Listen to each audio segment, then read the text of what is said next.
तो पवन जी, आगे आपसे सवाल और है कि वर्तमान समय में 90% हिंदू समाज श्री राम जी की, श्री कृष्ण जी की या ब्रह्मा विष्णु महेश जी को इष्ट मानकर भक्ति साधना कर रहे हैं, तो क्या ये भी गलत है? तो इस विषय पर आप मानव हित में कोई जानकारी दें। देखो कजोड़ जी, ये तो मैंने अभी आपको क्लियर कर दिया सतगुरु रामपाल जी के ज्ञान से, सत्संग से, कि गीता जी अध्याय 7 श्लोक नंबर 15 में तीनों गुणों, रजगुण ब्रह्मा जी, सतगुण विष्णु जी और तमगुण शिव जी, इन तीनों देवताओं की पूजा करने वालों को 4 गालियां दी है। जो गीता का ज्ञान देने वाला जो ब्रह्म है, इनका जो पिता है ब्रह्मा विष्णु महेश का, जो कि गुप्त रहता है, सबको दर्शन नहीं देता, सबके सामने नहीं आता है, जिसको ज्योत स्वरूपी कहते हैं, वो साफ साफ कह रहा है अध्याय 7 श्लोक नंबर 15 में कि मेरी पूजा ना करके, मुझ ब्रह्म की पूजा ना करके, और जो माया के द्वारा ये 3 जो गुण हैं ब्रह्मा विष्णु महेश, जो इनकी पूजा में लगा हुआ, तीनों गुणों की पूजा में लगा हुआ है, वो राक्षस स्वभाव को धारण किए हुए मनुष्यों में नीच, दूषित कर्म करने वाले मूर्ख लोग मुझ ब्रह्म की भी पूजा नहीं करते। तो गीता जी तो बिल्कुल क्लियर, उन्होंने साफ साफ बोल ही दिया है कि ब्रह्मा विष्णु महेश तक की पूजा किसी भी शास्त्र में नहीं है, कोई विधान नहीं है।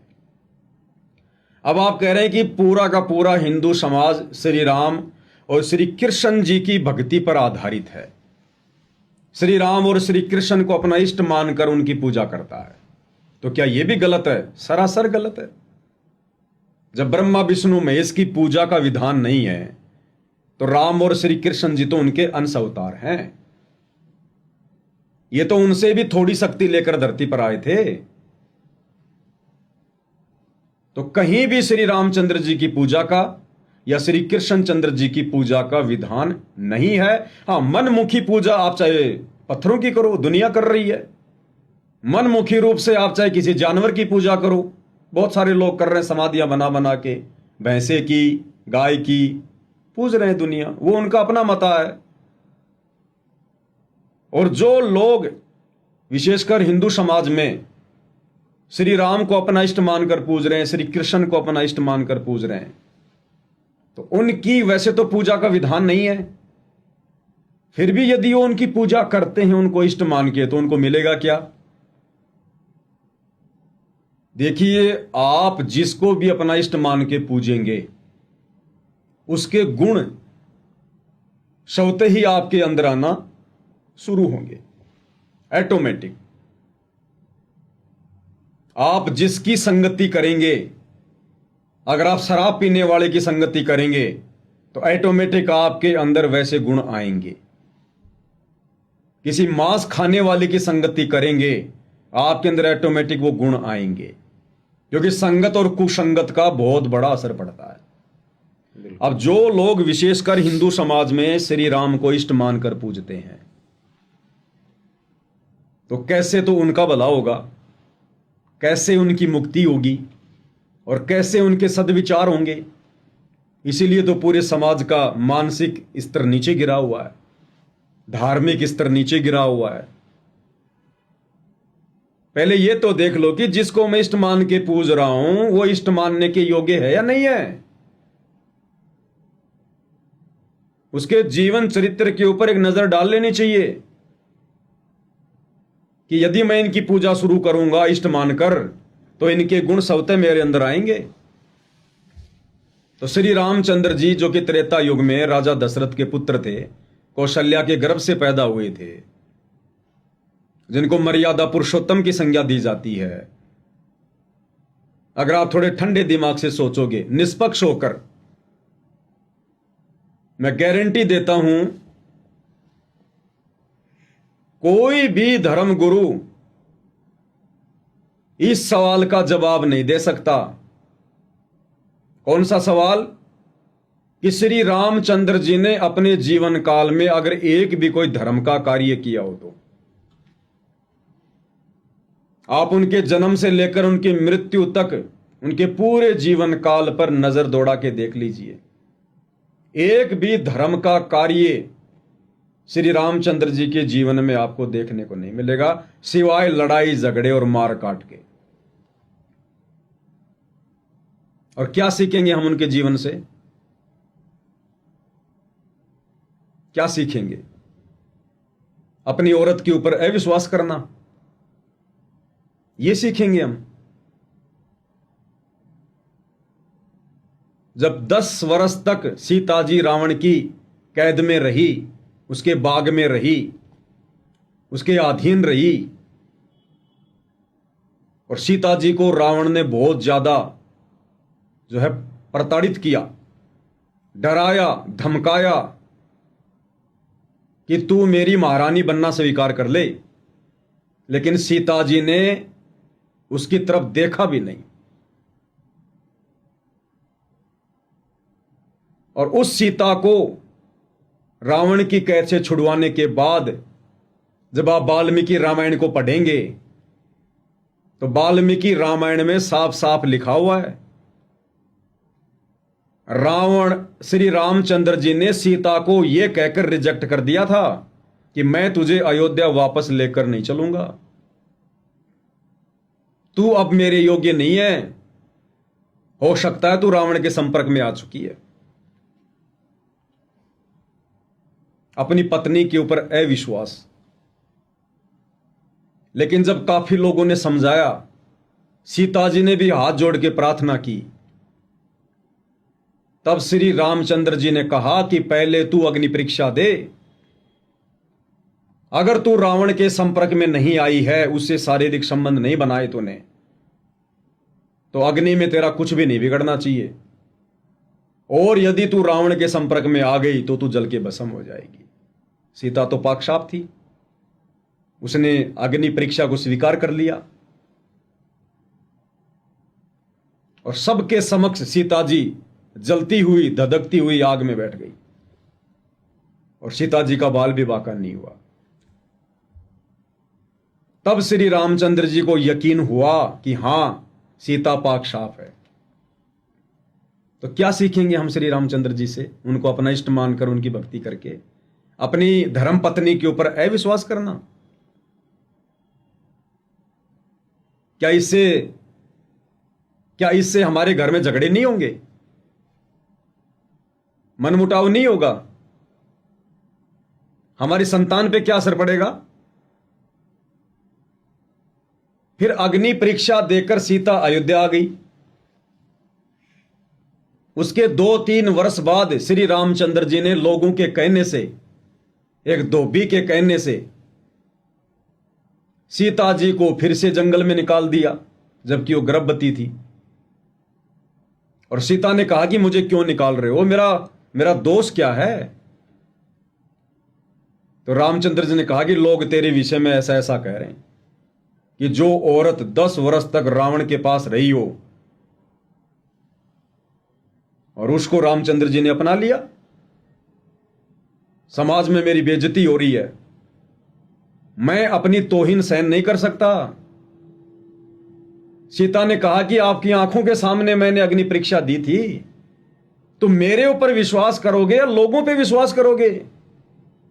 तो जो श्री राम अपनी धर्म पत्नी पर विश्वास ना करके और आम जनता पर विश्वास कर रहा है, और अपनी धर्म पत्नी को जो गर्भवती थी और उसको अयोध्या से बाहर निकाल दिया,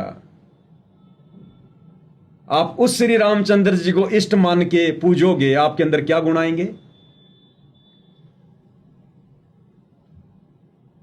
आपका जीवन कभी सुखी हो सकता है?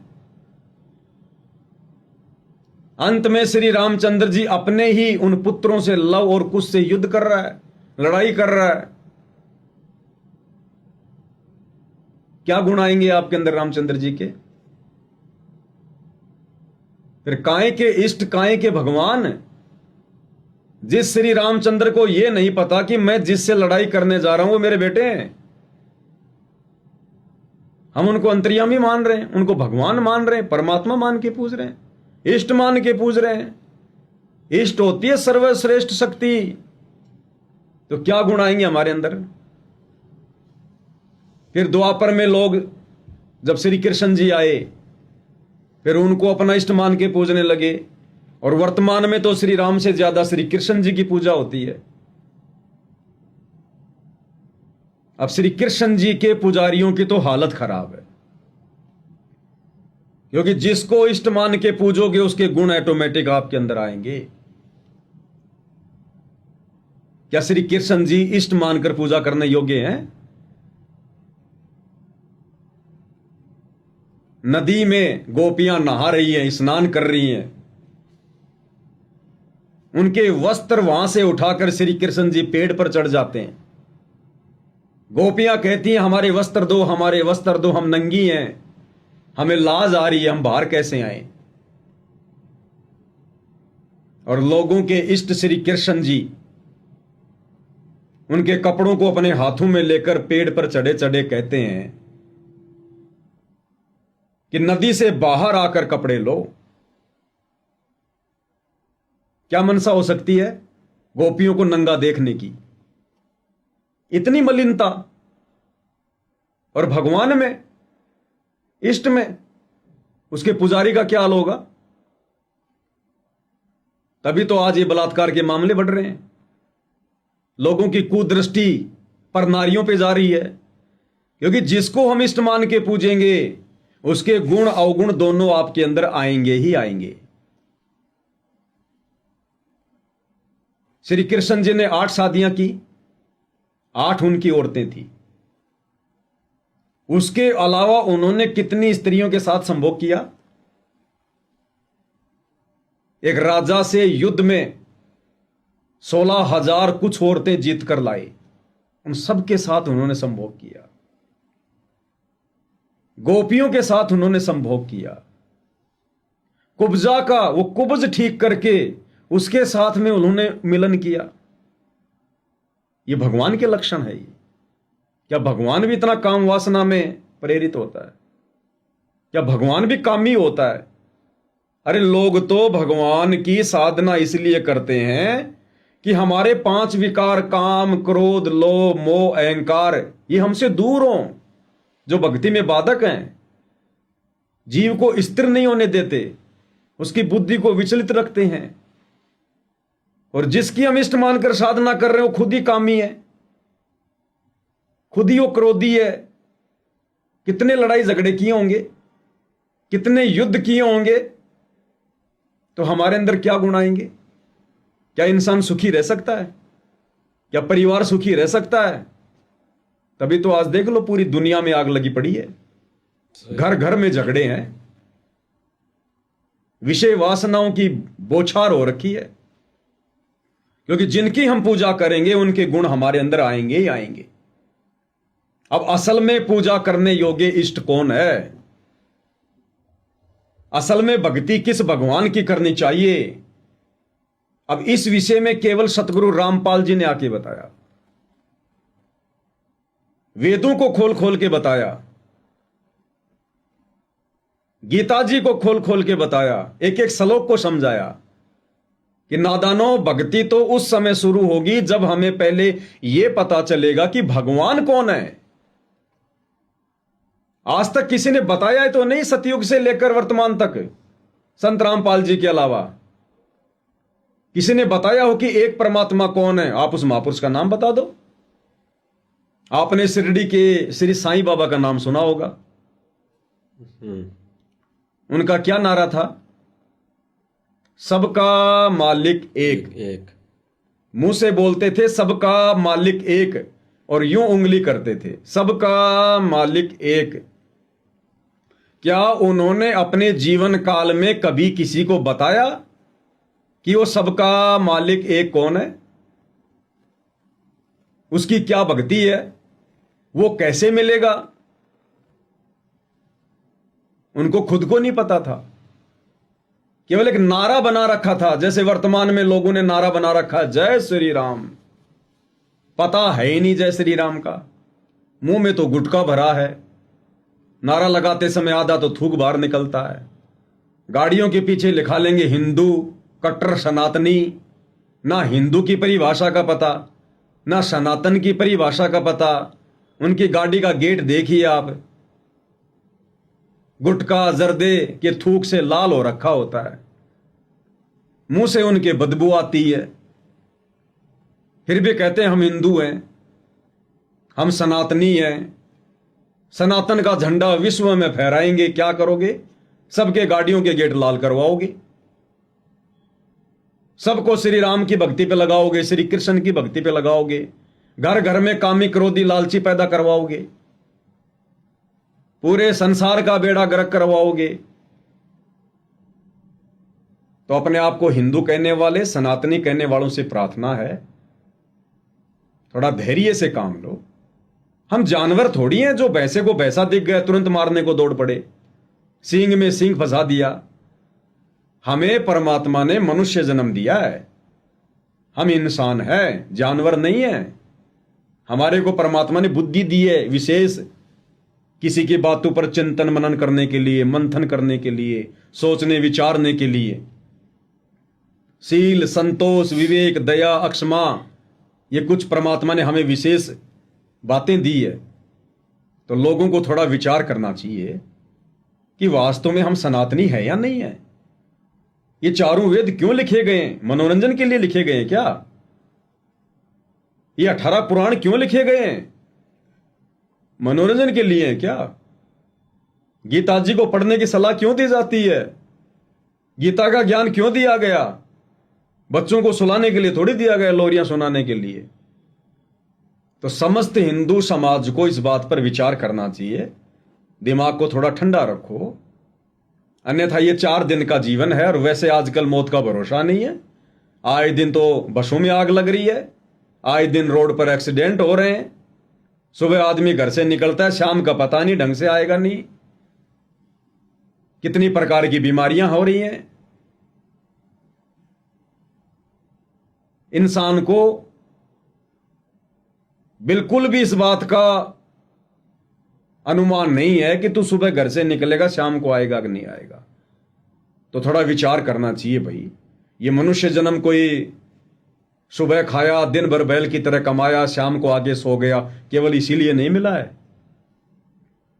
84 लाख योनियों से भिन्न सर्वश्रेष्ठ ये मनुष्य योनि हमें दी है परमात्मा ने, भगवान को पहचान कर उसकी भक्ति करके मोक्ष करवाने के लिए। और भगवानों की जानकारी मिलेगी आपको सनातनी ग्रंथों में, सनातनी शास्त्रों में। और उन ग्रंथों को कौन समझ पाया? उस सच्चे गुरु की आपने पहचान करनी पड़ेगी। पहचान कैसे होगी? उनके प्रवचन सुनने से, उनके सत्संग सुनने से। पक्षपात से दूर हटकर निष्पक्ष होकर जब तक आप किसी चीज को नहीं जानना चाहोगे, आप निष्कर्ष पर नहीं पहुंच सकते। अगर आप अपनी अपनी डफली, अपना अपना राग अलपाते रहोगे कि मैं हिंदू, मेरा हिंदू धर्म महान, मैं मुसलमान, मेरा मुस्लिम धर्म महान, मैं सिख, मैं ईसाई, मेरा धर्म महान, आप कभी भी अध्यात्म के निष्कर्ष पर नहीं पहुंच सकते। उसके लिए आपको धैर्य की जरूरत है, सामने वाले के प्रवचनों को सुनने की जरूरत है, और सुनकर फिर उसका निर्णय करने की जरूरत है।